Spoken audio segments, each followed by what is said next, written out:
Welcome to the Fuck Fentanyl podcast. I am Luis Romero, and I am the Fuck Fentanyl guy. Today, I have another great guest. This is my friend, my homie Nate.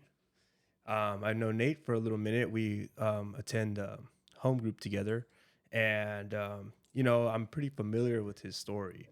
And he's definitely lived a life, riddled with addiction and particularly with opiates. And how you doing, Nate? I'm doing pretty good, brother. Thank you for having me today. Yeah, of course, man. So, man, just like I said before, start me off however you want to start it out. All right. Sounds good. I'll do a little bit of stuff about childhood and things on that line. Yes, give me all that. Well, I'm from Huntington, West Virginia. All right. It's a small community in West Virginia. We're teeny tiny compared to San Diego. Oh, for sure. Yeah. But in that area, we actually have a very prominent drug use, unfortunately. Really? Oh, yeah. Mainly due to the back when Opanas and Oxycontin were the name of the game. Oh, okay. So we got hit really, really hard with that, mainly because most of the people that work in West Virginia, we work in the mines or we work in steel mills. Yeah, they covered that in that documentary. Yep. Was it Painkiller or was it the other one? The Dope Sick. Dope Sick. Dope Sick, yeah. You get to hear a little bit about it in the documentary Recovery Boys is another one. Really? Where they deal with these guys that they pretty much they put you on a farm and that's how you get sober is living the farm life. Oh, fuck yeah. Well, I kind of had an experience like that, but yeah, go ahead. Yeah. Painkillers and heroin became really, really big from the 90s to the early 2000s. Yeah, and yeah. It got huge whenever pill mills and things started out. Oh, shit. So then we go back to when I was a kid. It really wasn't that bad. Okay, yeah. I got pretty lucky. I got a good family unit. I have mom, dad that are still married to this day. 36 years now. Wow. Yeah, I got lucky. And got a brother and a sister. But unfortunately, a lot of my stuff started when I was very young. I dealt with a sexual assault when I was a kid. Okay. 2 different times. Wow. Which eventually led to me kind of realizing, okay, the world isn't all sunshine and daisies really early on. Yeah. And then it led into, I was prescribed before they realized how bad Adderall was for kids. They gave me like 154 milligrams a day of Adderall. Oh, Jesus. So you're tweaking. All the time. All the time. At an early age. Yeah. Jesus. Started young. Oh, yeah. Hell yeah. And because of that, because of the naivety of being a kid, you're 10 years old. You don't realize what these medications are. Yeah. When I ran out of the time release, the capsules, I decided that I was going to take the 5 milligram instance at the same dosage that you would for the time release. So I took 154 milligrams worth of instant release. Wow. And so 10, 11 years old, that was my first overdose. Shit, dude. Was on Adderall. Holy fuck. So I went hard, fast. And damn, so you OD'd and then what they call the ambulance and they just well, it wasn't an OD in the sense that, it took me out. It was an OD in the sense that I severely over-medicated myself. Like more of the definition style of OD rather than falling out. Yeah, okay. Gotcha. So they called my mom because they knew something was up because the quiet kid is now jumping off the walls and can't sit still. For sure. You're on a sick one. Oh, yeah. And so my mom came to school, and she's an RN, and realized what had happened almost immediately because I just took my medication like I normally did. She's like, you were out of your medication. How did you take your medication? Yeah. And that led to a long conversation about how drugs can affect the body and how time release works compared to instant. And my mom sitting me down and talking to me about all this stuff. Yeah. It's also when the DARE program was just coming around hardcore. Yeah, so I was learning all about like all these different drugs and how they can make you feel normal. And I was also dealing with a lot of bullying at the time, so I was trying my hardest to find a place to fit in. And the people that did not judge me, comparatively speaking, to the rest of the groups that I hung out with, were the ones that were the weird kids. Yeah, okay. The ones that we're going to smoke plastic and all that kind of So, stupid stuff. so plastic. Yeah, exactly. Like Cool. you get a bunch of really weird guys, Yeah. and those were the people that were cool with me. Uh-huh. And unfortunately, those are the guys that also did Loratab, Xanax, were chugging cough syrup, doing acid, things like that. Yeah. So by the time I was like 13, I'd already dabbled in everything that a kid can get a hold of, really. So like pills, things like that. Yeah. So,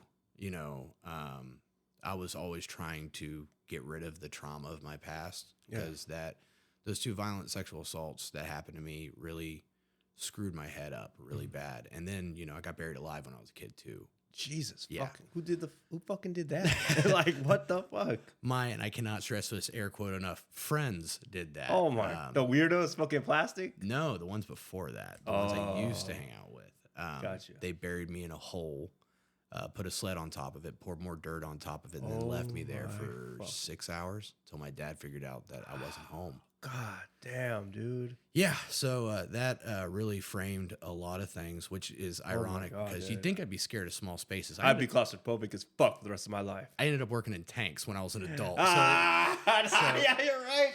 Yeah, so it we will fast forward a little bit, but yes. Yeah. But it's one of those things where like you think it would affect you more hardcore, but that wasn't the one that really bothered me. It was the fact that I felt powerless as it was happening to me. Yeah. So whenever I discovered, painkillers, like at 12, 13 years old, did some Loratab with some friends, something big and new, and tried that and figured out very quickly that I really like the kind of relief that gives me. Yeah. And then mixing it with like codeine, mixing it with Xanax and all these other things that my friends could get a hold of, because we were pretty much, all of us were highly medicated. So we all had something to bring to the table. Like, I'll bring the Adderall if you bring the Xanax, and you bring the Loratabs. Yeah. And it just became this hodgepodge of just like crushing up all these pills together, mixing them together, then doing them all in one go, which really formed later on in life how I ended up doing drugs, because I didn't care what you put in me. Yeah. Like, it was just, oh, you need a tester? Come here. And I was that guy. Yeah. Some of my friends called me the trash can because you could put anything inside me and I wouldn't die. Trash can. Yeah. Fuck yeah. And that was a big part of that. It eventually led to a big family sit down when all of my family kind of started figuring out, oh, he has a problem. And my entire mom's side of the family, all of my uncles, my grandfather, all served in the military.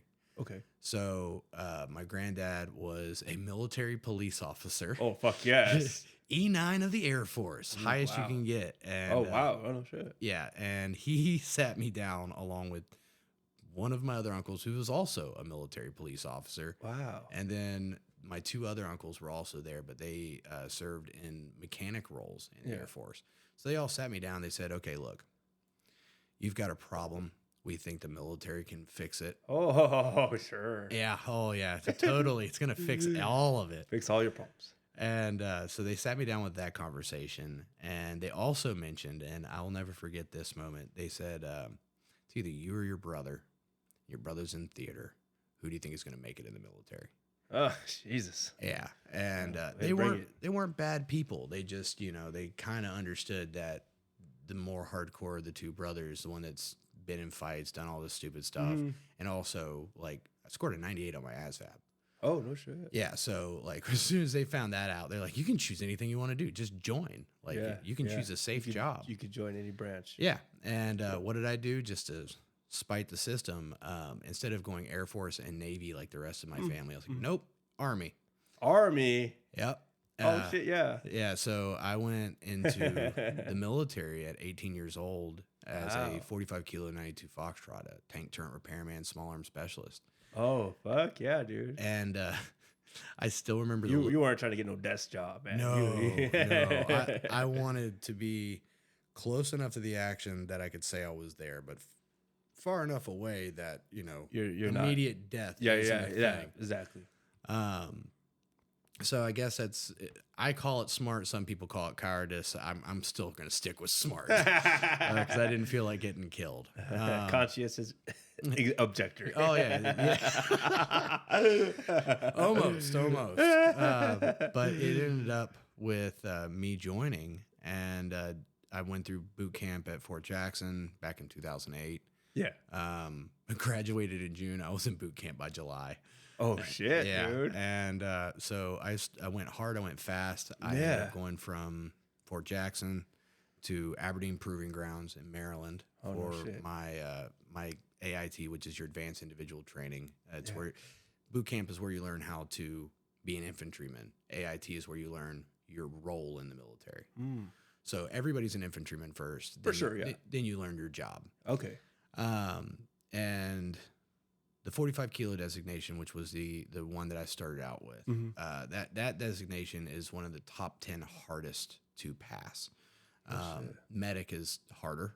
It is. Yes, medic is one of the hardest to pass because there's so much information you got to learn in consume a short and then be able to period of time. regurgitate back to pass the tests. Gotcha.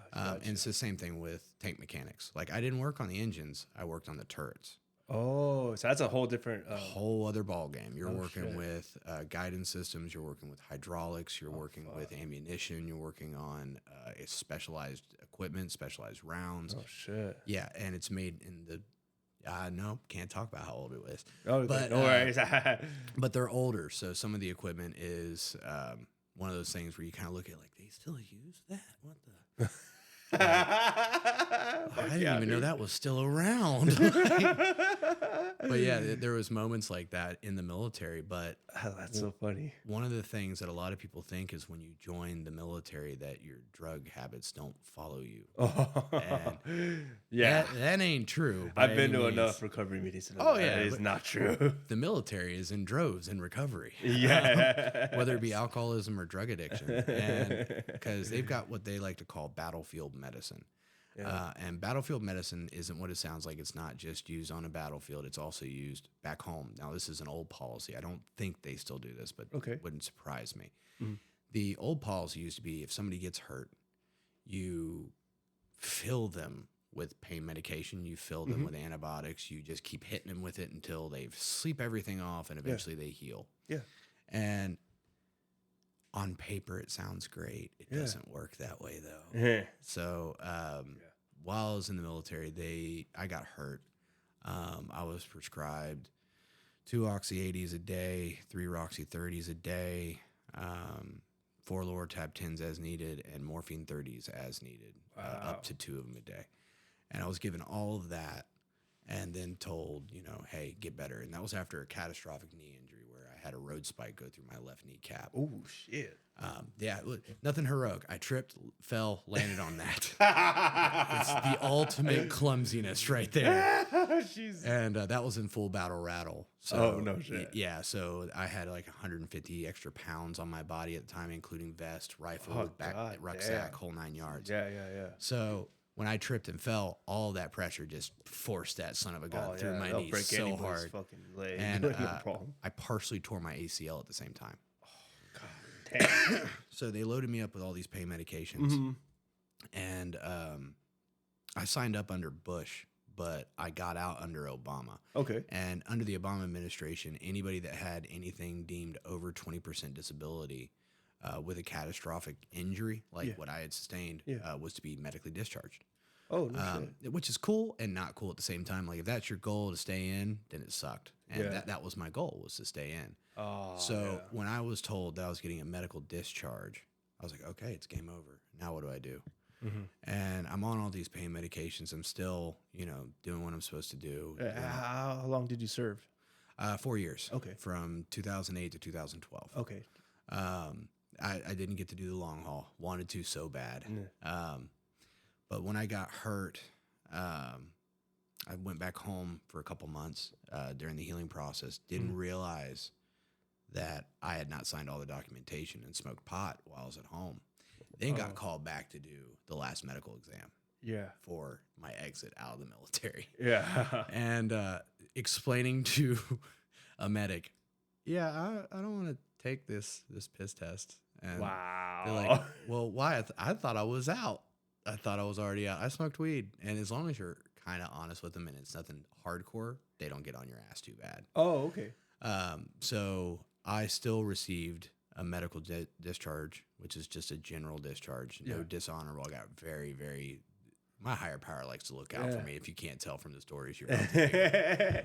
And with that sort of discharge, that means you get to keep your benefits. And I can if I want them. I, to this day, will not take them. I have never signed the paperwork to receive the benefits. I will not take the benefits. And that's more a pride thing on my end, which is probably not great. Sure. But the way I've always looked at it is if I can still work, I can still do all the things that I need to do. There are guys out there that can use it more than me. I'm not going to take from those guys, especially when I got hurt stateside and there's guys that come back without arms, legs, hardcore trauma to the head, you know, just all these things. So it's one of those points of pride with me that, you know, you just felt like it's not necessary. It's not necessary for me. I can still work. I still got skills. I'm okay. I got full mobility. I can do jumping jacks now. Fuck yeah, dude. But I got exceedingly lucky and very, very blessed that I have a higher power that looked out for me. But when I got back home and I went to go try and fill my prescriptions for all the medications I was still currently taking, they denied all of them. Oh shit! Except for the lower tabs. They said, you know, hey, you're done. Like, this is the prescription. You've already run out.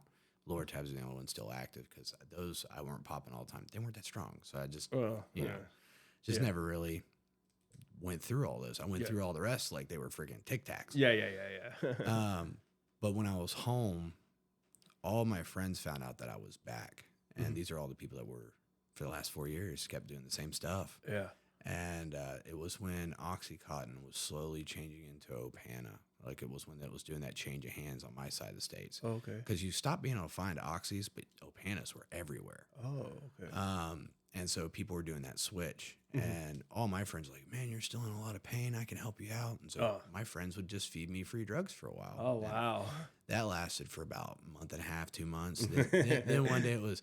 Nah, man, it's $80. Like, oh, okay. All right, here we go. Come on, man. Come on, dude, help a brother out. But at that same time, I had gotten a job working as a certified nursing assistant. Okay. So I'd started working in the medical field at the same time that I was abusing medication. Awesome. So, you know, real shitbag moment there. But right. it ended up giving me an in as far as like some of the terrible things that I'd end up doing later. Because eventually the Opanas ran out because all the pill mills got shut down. Yeah. Up and down the side of the coast. Yeah. So everybody overnight, it felt like for me, went from I got this. I ain't got shit except heroin right now, man. That's all I got left for you. God. And wow. Yeah, so it felt like it was just an overnight shift, and for like 4 days, I because that was we draw these lines in the sand during our addiction. Like, I'm never gonna do that because then I'm got a real problem. I lasted 4 fucking days, and then called my dude. Is like, you said you had how much? And how much is it? You got some of that heroin? All right, yeah, I'm coming. All right, let's do this. And that started out that trend of me just stopping caring. And I worked in the medical field. I had access to a medical closet. So a lot of times my dude would hit me up. Hey man, can you get any needles?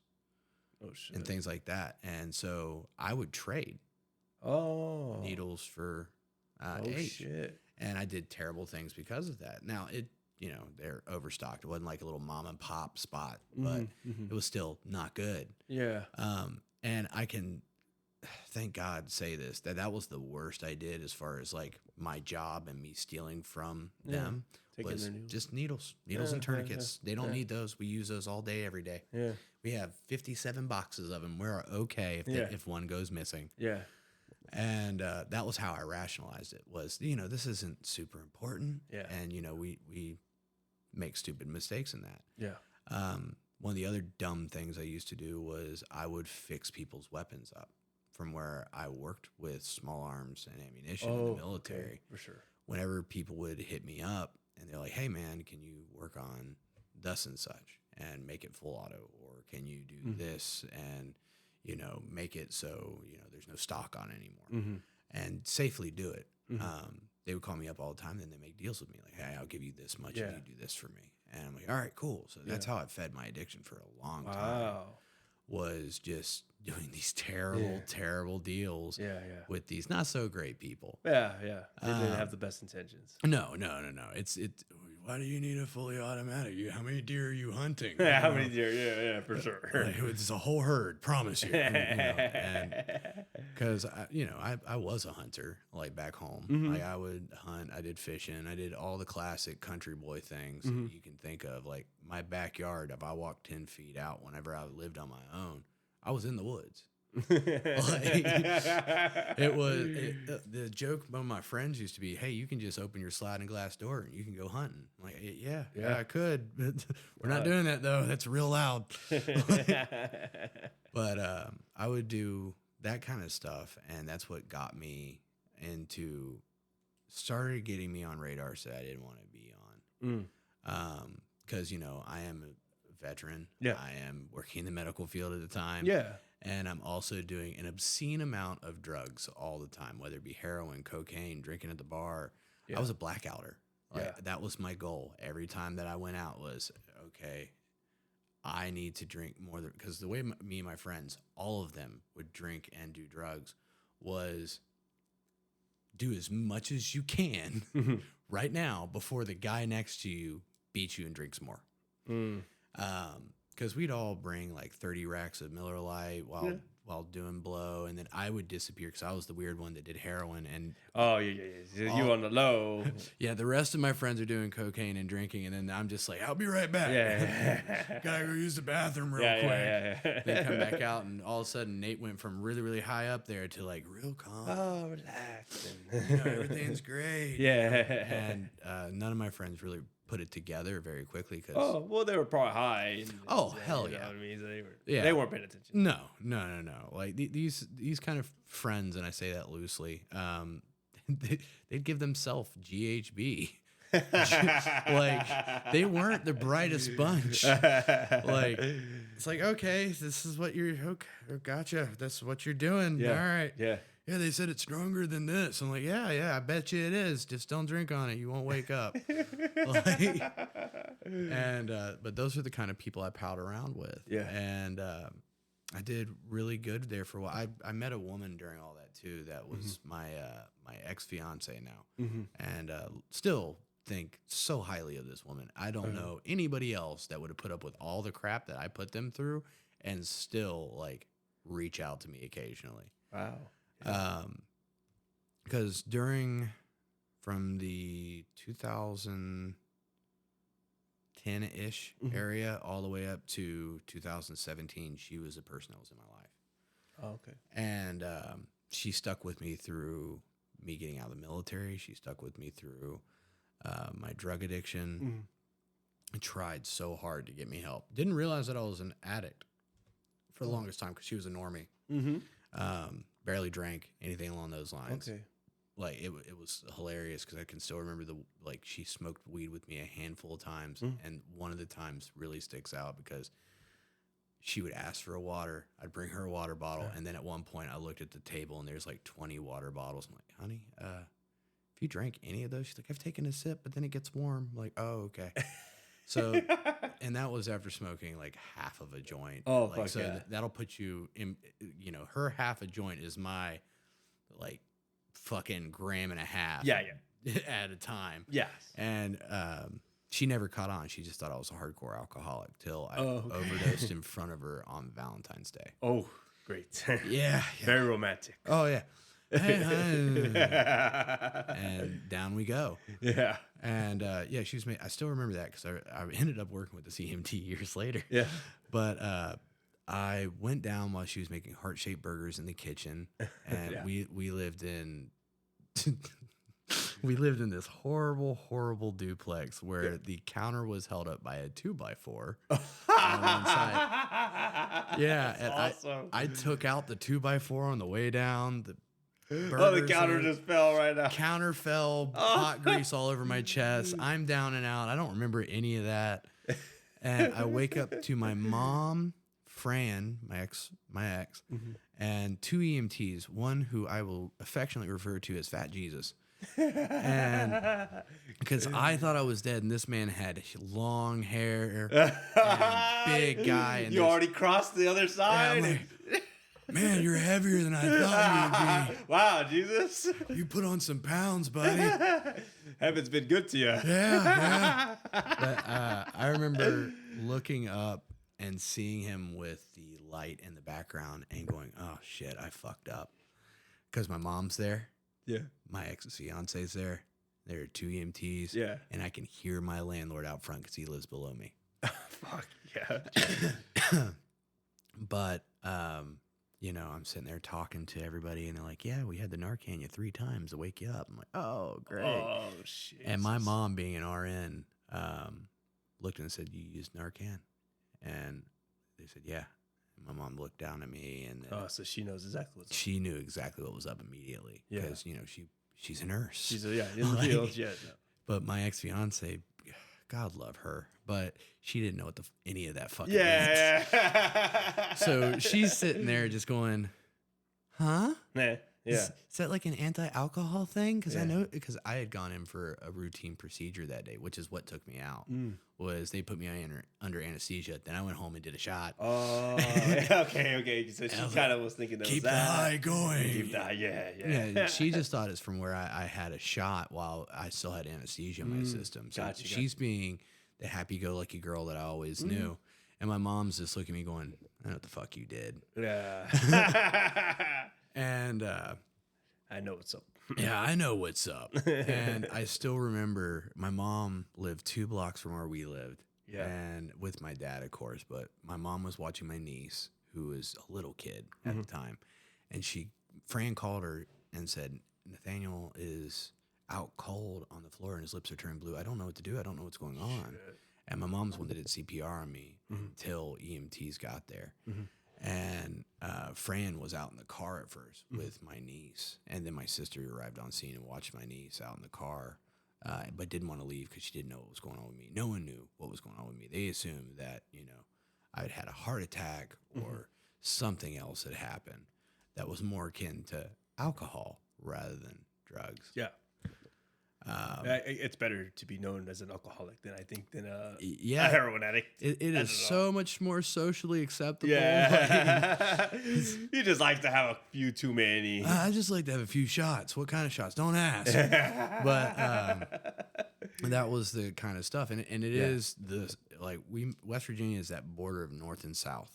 And okay. So you're in West Virginia. Yeah, West Virginia, not Virginia. Yeah, they're different. Very different. I learned that. The biggest difference I can say is we're the only state that when you think of Appalachia, there's only one state that is completely in the Appalachian region, and that is West Virginia. We're the only one. Everything else is just partial. Like there's a little bit of Maryland and a little bit of Pennsylvania, a little bit of Tennessee, a little bit of Virginia. Only West Virginia is completely in the Appalachian Mountains. Oh, no. It's the only one. Wow. Yeah, so because of that, whenever I hear people talk about moonshiners, like, you're talking about my people. That's where that comes from. It ain't just Tennessee whiskey. We actually have springs where that's all people still do. Because in my state, you can still legally make moonshine for yourself. You can't sell it, but you can make it. For yourself. Mm-hmm. Wow. No one ever just makes it for themselves. But yeah, of course. Yeah. But as long as you're not selling it, you're good. But yeah. So alcohol is very much accepted. Not in my family, because my mom and dad don't drink. They don't smoke cigarettes. They don't do drugs. Nothing. My mom's a nurse. My dad's a teacher. No.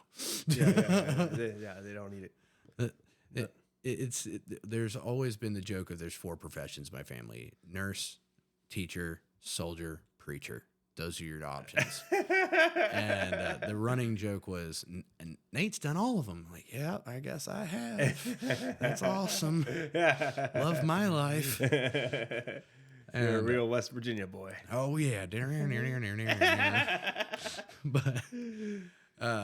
yeah, that led to questions that led to my first attempt at rehab, like a month after that. Which failed because the first rehab I went to was in the same city that I used in, across the street where I could, there's the not I-60, Route 60. Uh-huh. And then across from Route 60 is the flood wall for the Guyandotte River.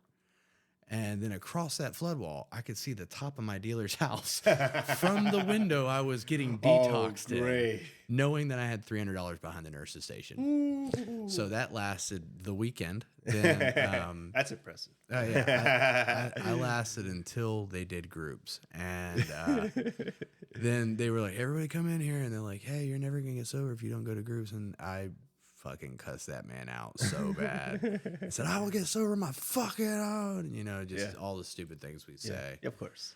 And went to the nurse's station, checked out, MA'd, and then just meandered on across the Route 60, made it over to Guyandotte. Yeah. Like, hey, man, so, how come you didn't call me? Phone ain't working, but I'm here. You got something? And, you know, by the time I ended up back at my house, which was across town, okay, which isn't like San Diego, thank God. It was only a 45-minute walk. Okay. But by the time I got home, they'd already been informed that I had AMA'd. No one knew where I was. My phone wasn't on. Yeah. And no one could find me because I knew that they had put a tracker, that Life 360 app. Oh, okay. Yeah, they had put in that app on my phone when I went to detox to make sure that they're like, hey, you're going to stay there. If your phone's off, though, it doesn't work. Okay. So, good to know. yeah, don't use that one. But that was one of those moments where when Fran saw me, she cried, and I could tell, oh, this is the beginning of the end. Like I can already see this is how it's gonna go. Yeah. And me and her made it work for another like year and a half, and then it came to a head when she hit me with a frying pan, and for half a second, I can't even stress that enough. For half a second, I fucked up, and I reached out and grabbed her by the neck, and then let go instantly after she hit me with a frying pan, and she left. Like within 2 days. And I don't blame the woman. Like I would leave too. You've got a drug addict that's an alcoholic that just did an unspeakable thing.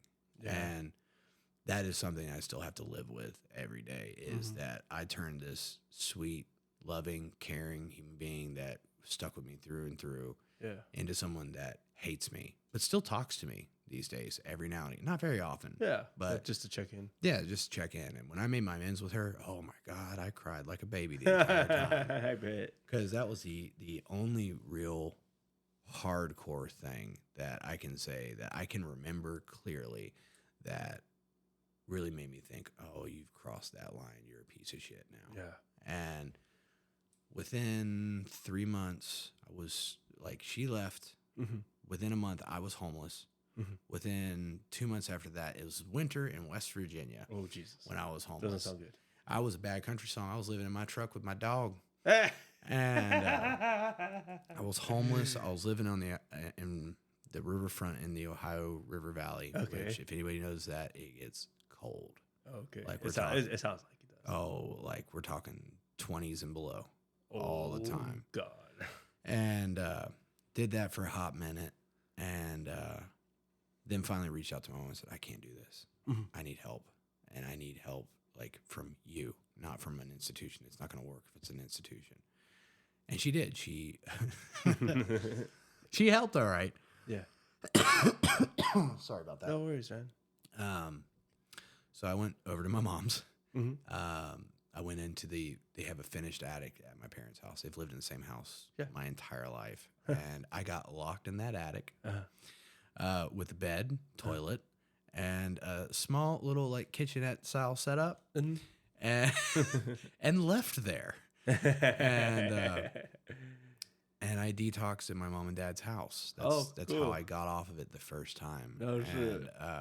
My brother came by with a big bag of shake. I was like, smoke this, because I was vomiting. I couldn't keep anything down. So my brother, being the saint that he is, brought me some weed, brought me some whiskey, and said, just roll with it. Roll through this. Get through this. Yeah. And because that was socially acceptable. Marijuana and liquor, that's fine, as long as you're not doing hard drugs. Right, right. Well, it just started off a whole new thing. I just traded addictions. Yeah. I went from being this hardcore pillhead, like heroin loving guy, to I'd always drank, but now that's solely what I did. Mm-hmm. And it went from a pint to a fifth to a liter to a half gallon to a gallon really quickly daily. Jesus, really? Yeah. Oh, Because I wanted to be on that same level that I was on when I was on opiates. Yeah, just chasing that. And the only way you can really do that with alcohol is just to continuously and constantly drink. Yeah. And so I just traded. I went from one substance to another. And at the same time, I'm still working in the medical field at this point. Mm-hmm. And I was working Alzheimer's dementia care the entire time that I was doing like hard drugs. Then I went from doing that to, ironically, working in a mental health institution on a forensic psychological Jesus, unit. really? Yeah, I went from working with old crazy people to working with criminally crazy people. Oh, fuck yeah. And you have to be on your A game Yeah. when you work with forensic patients because they are rapists, murderers, Yeah. arsonists. Yeah. They some of the most extreme cases. Yeah, and they're the ones that they don't go to jail because they're crazy, so they come to you. And it's not the socially acceptable way of saying that, but No. yeah, I know exactly where you're coming from. It's one of those things where you feel bad until like you read profiles because you have to read everybody's profile. Oh, Jesus Christ. Yeah. So I read some stuff that HIPAA can't repeat any of it. Of course. But I read some things that even the most hardcore person on the planet, if they have any kind of heart at all, if they read some of that stuff, they would vomit like almost immediately because it's just terrible things that people do to each other. Yeah. And that just fed my little inner thoughts of, okay, let's not think about that ever. And let's just get blackout drunk all the time when we're not working. Which led to me getting stabbed at one point because I was hungover at work and I wasn't paying attention. And one of the people that worked with me beforehand had left a pin out. Patient had grabbed and held on to the pin. And he was convinced that I was in a biker gang. You're in a biker gang? Yeah, he was. You give no vibes about that, by the way. He was absolutely and completely and utterly convinced because I had long hippie hair that was past my shoulders. I had a beard. I looked like Gandalf the Brown. And I had this long beard, long hair, no visible tattoos because that didn't start happening until recently. Okay.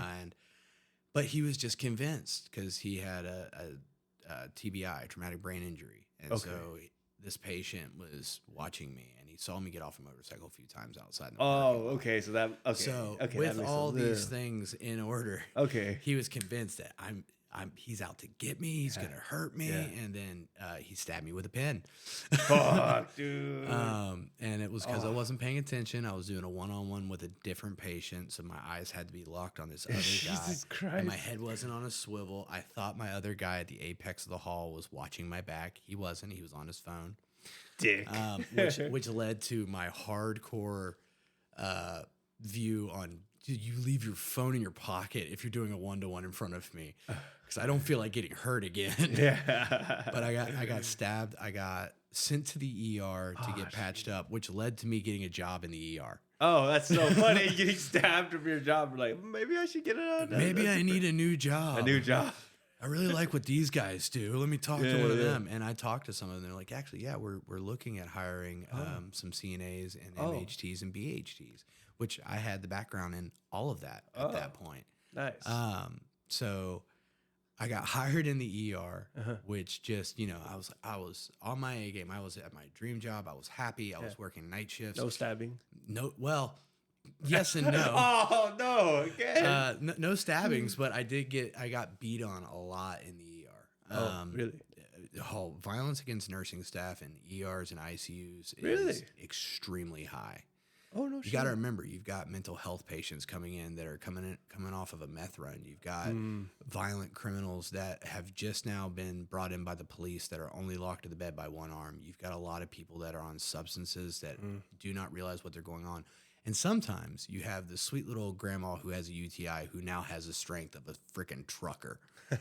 and they are not happy with being there, and they're confused. Yeah. So that's the one thing you have to remember is these patients aren't trying to hurt you. They just don't know what's going on. Yeah, of course. So Yeah, when I started working in the ER, I was the guy that helped out with patients that were like that I would get called all the time because I was very good at de-escalation tactics. Because Okay. having worked in Alzheimer's and dementia and having worked home health care with an Alzheimer's patient and working with forensic patients, I was really good at talking people off of that. Hey, come on, buddy. You don't need to hurt anybody. You can just talk to me. Yeah. I got a Snickers bar. Yeah. I can get some apple juice. We'll sit and talk. Yeah. Do you want a cigarette? We can go smoke a cigarette. You know, I was one of those guys, Gotcha. the voice of reason in a room of madness. And You always have like this like mellow tone to you. Too. You got- it's been a really good quality that I've had for a very long time. I'm very mellow outside of work. At work, I'm kind of a jerk because I'm in a leadership position. So one of my jobs is to make sure other people are doing their jobs while still doing my job. Of course. So it's a little different there. But outside of work, I try to be a very approachable person that anybody that sees me can just come up and talk to me about anything you want to. And I'm really not going to judge because I've known people of all walks of life. I got friends that own companies and I got friends that are still serving 10 to 20. Yeah. So like, I get it. Yeah. I fit somewhere in this gray area in the middle. Like just pinpoint me here and I'm good to go. Right. But while working in the ER, I saw people that had attempted to commit suicide that had blasted off the front of their face. I had seen people have. You'd be amazed what people come into the ER with as far as like funny things. I've seen people with things stuck in things that shouldn't be there. It's the polite way of putting that one. Okay.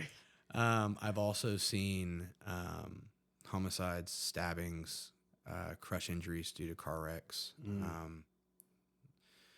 Don't know if you know what degloving is, but I've seen a lot of that. Degloving? No, I'm not familiar. Degloving, when it comes to a person, is let's say that you get your hand stuck in like a fish cleaner for an industrial plant, and it just takes off the top layer of your skin, but in its entirety. That's what a degloving is. Down to the bone? No, just the top layer, so that all of your muscle and sinews and everything is visible. So it'd be like just if you flayed somebody. Yeah. If you've watched Game of Thrones, it's what Ramsay Bolton does. Oh, yeah. Oh. The flayed man. Yes. That's degloving. I guess. Gotcha. But I've seen a lot of those. Jesus. The one that, because while I was working in the ER, I went to rehab again for alcoholism. And I thought I was good because I did a 5-month program and then stayed for another 2 months and then lasted another 2 months sober. So I made it altogether 9 months sober that time around. And then I had one of the worst things I'd seen myself, because I worked in a cardiac and stroke was our main focuses at the ER I worked at. And our sister ER worked with pediatric and burn victims. But we were the ones that a lot of the trauma came to because they were union. We weren't. We got screwed. Shit. I didn't mind too much because it kept us busy. But we had a kid that got shot by his little brother by accident. They were playing with a firearm. And he got shot through the spleen into the heart, and it wedged itself in his sternum after losing momentum, which I'd never heard of happening before. So I saw the entrance wound. I'm in there. You know, I'm low level. I'm low level guy at this point. I'm an ER tech. Yeah. And I'm doing everything I can. I'm putting EKG leads on him. We're doing chest compressions because his heart keeps stopping. We're trying to figure out what's going on. The kid's like 16, 17. And we worked on him for an hour and a half, and we couldn't figure out why he kept coding. And they're doing an ultrasound because you can use ultrasound besides just pregnancies. Oh, yeah. And they used an ultrasound, and they realized that, he has a dime-sized hole in his heart. Jesus Only Christ. thing we're really doing is keeping his heart beating long enough for it to stop again. And they tell the family, and kid died. And I stepped out. We had extra scrubs and stuff in the back and a decontamination shower. So I dressed down. I go into the back. I get into another pair of scrubs after scrubbing off everything. Mm-hmm. And I get back to the nurse's station and I'm told, hey, the kid, the little brother, he's being seen as a patient now. Because the way those holds work is one of us sits with you while psychiatric services come and talks to you. Mm-hmm. And I know the kid saw me Yeah. go into the room with his brother, then come out in blood, and then come back out in different scrubs. Yeah. And now that same man, me, is sitting in front of your door while you're bawling your eyes out, and none of your family's around you because they're all dealing with the loss of the other brother that this little brother just caused. Yeah. And I sat with that kid for 4 hours. Oh, shit. And talked to him and held him while he cried and did everything I could to keep it together myself. And the moment that I got relief, I stood up, walked outside, walked past the family and all the friends that are still crying, made it to my truck and started bawling, like just crying, because I'd seen a lot of trauma and it didn't really affect me. That one did. That was a kid. Kids always hit home. It always sucks. Yeah. And I sat in my truck. I called my counselor, because at that point I was out of my former rehab. I called him. He didn't answer. He was in Kentucky. I was in West Virginia. He didn't answer. So I was like, all right, that's a sign. Fuck it. I'm going to go drink. And shit. I made it to my liquor store. Yeah. And they were like, where you been? You know, it's like a longtime friend. Long-time friend. Yeah. And I grabbed a half gallon of Beams 8 Star. Cheap shit. Yeah. And went to my favorite bar where my favorite bartender was there. I will call her Elle. Elle saw me walk in. She's like, where you been? Like, just got sober. She's like, all right, where's your chip? I had my 9-month chip. Oh, Jesus. Yeah. I put that on the Put counter. that down. Here you go. And she said 9 free drinks. Wow. Because it was one of those kind of bars where if you broke you break your sobriety, and then they're gonna fill you up with drinks. Wow. I heard about that.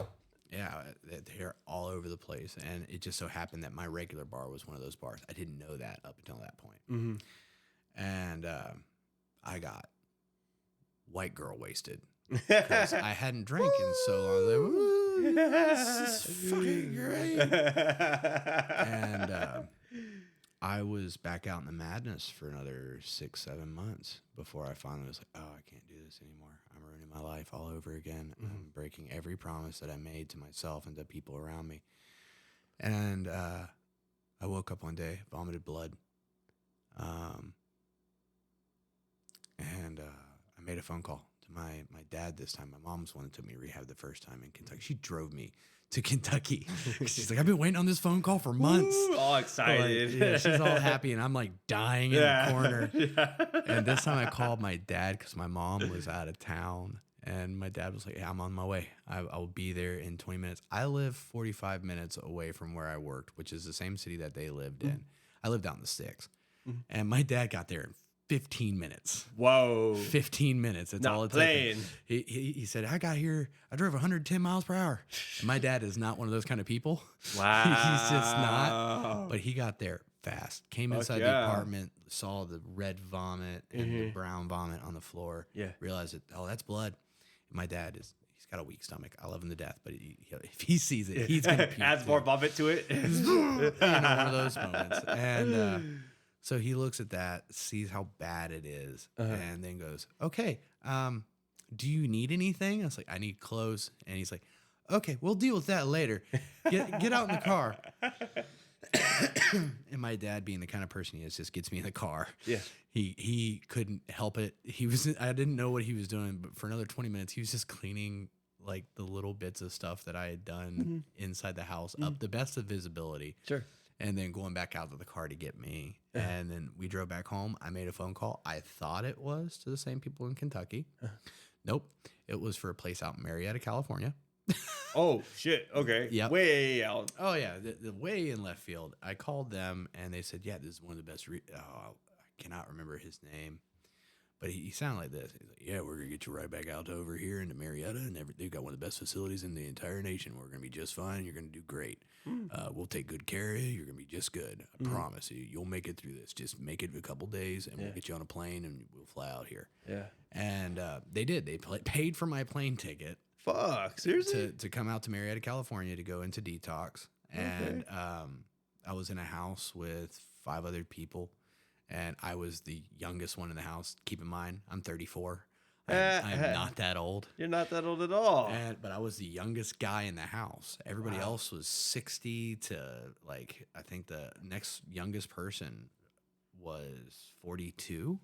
Okay. But I'm with a bunch of like old dads, and then that's so funny. like, and there's all these old dads and stuff, and then there's me. I'm like, hi,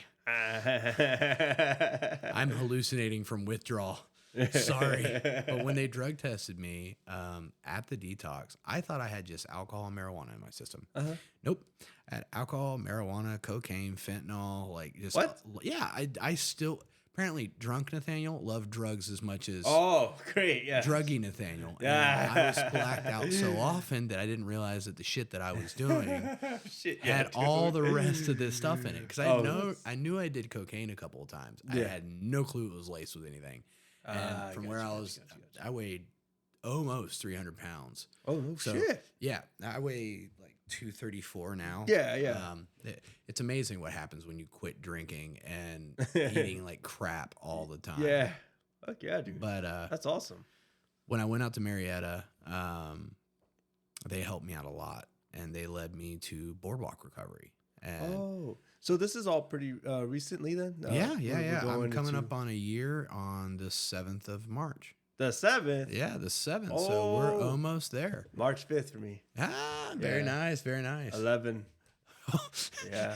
Don't worry, I will get there, sir. I will get there. Yes, you will, dude. But that led up to the last almost year of stuff that I've been doing now. Mm-hmm. And now I've gotten to the point where I've got kind of 2 sponsors, one for sure, one kind of. Oh, yeah. I mean, that's fine. I've worked through all 12 steps. I'm pretty well known among the groups that I go to. Like, most of the guys in HA know me, at least in the groups that I go to. Yeah. And most of the PBAA community knows me pretty well too. At least they know me as Nate from West Virginia. Like, if I hear that one more time, I'm gonna go nuts. But I hear it. We love our what do you call it? Our transplants. Oh yeah. And but one of the things I get asked about all the time from my friends back home is, "Are you coming back?" And no shit. Honestly, God, I love West Virginia. I love home. But one of the things that's really helped me was getting away from everything. Yeah, the geographical. Yeah, and they always say, you take you wherever you go, and that is very true. You do take you wherever you go. Absolutely. But triggering memories can happen still. And some of those big ones is just driving by a house like, oh yeah, I overdosed in there. Oh yeah, I used to get fucked up with those guys. Yeah. I wonder what happened. Oh yeah, they're all dead now. Just going through all those old memories. And the blessing and curse of ADHD is object permanence. And I have ADHD, hardcore. I don't know if you can tell by my storytelling technique of bouncing everywhere.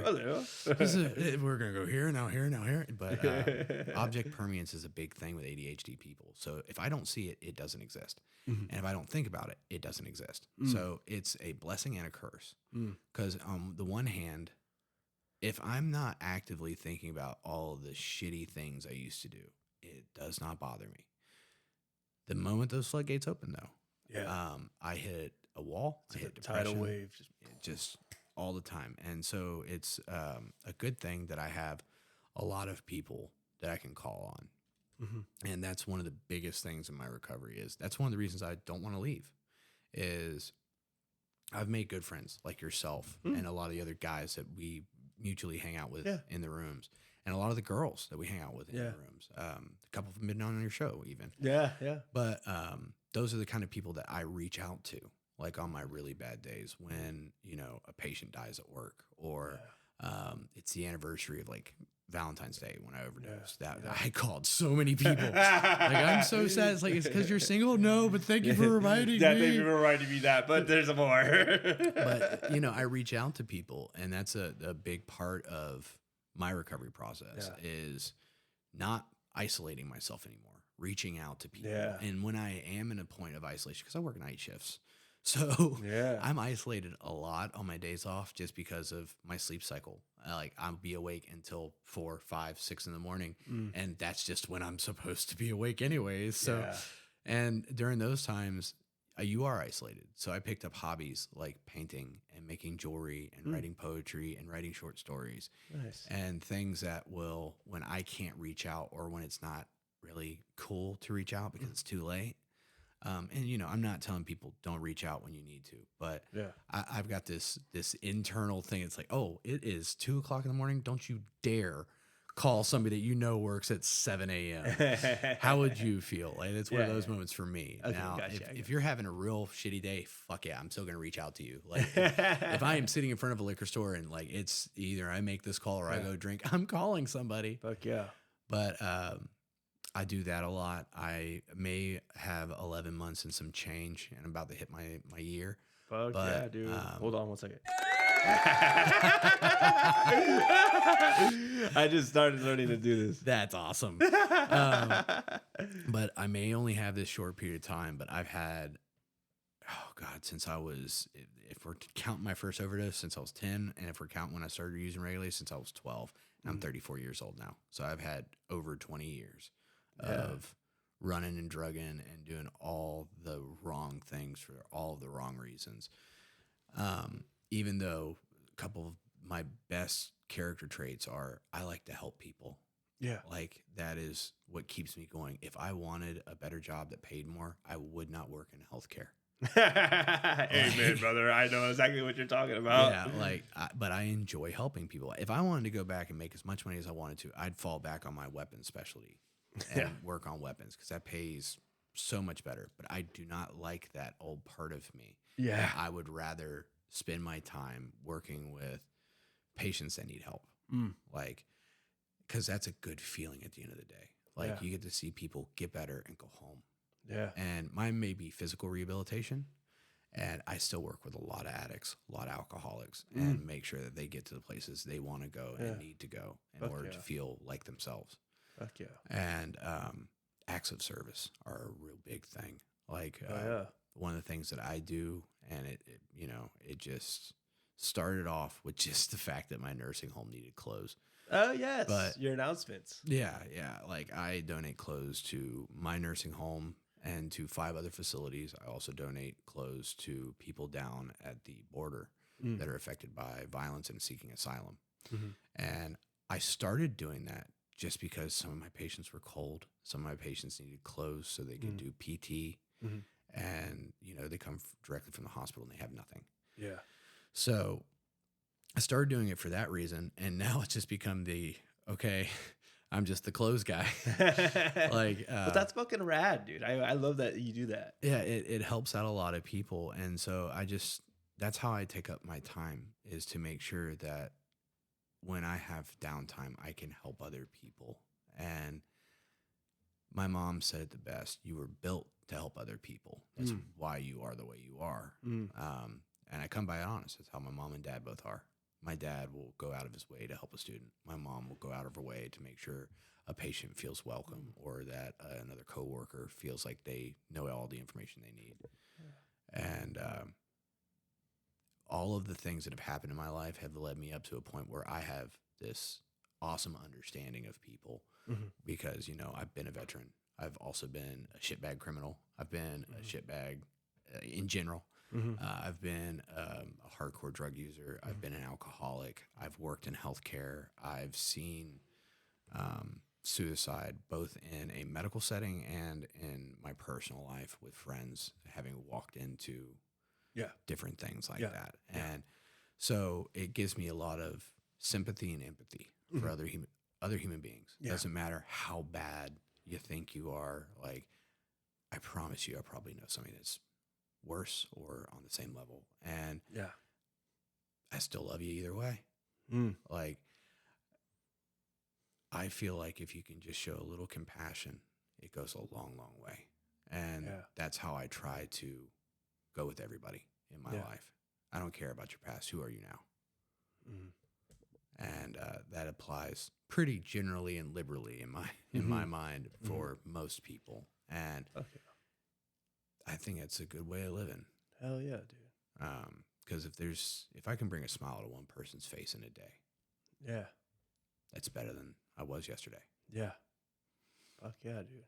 But yeah. And that's what they show. That's what they show us, when we're in our road to recovery. Mm-hmm.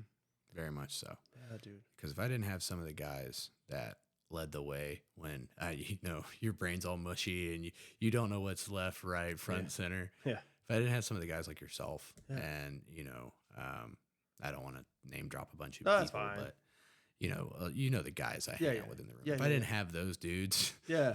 I'd have been lost in the sauce long ago. Like just filled with resentment, filled with anger, and just went, oh, none of this works. Just walk away. Yeah. And then probably end up on a t-shirt.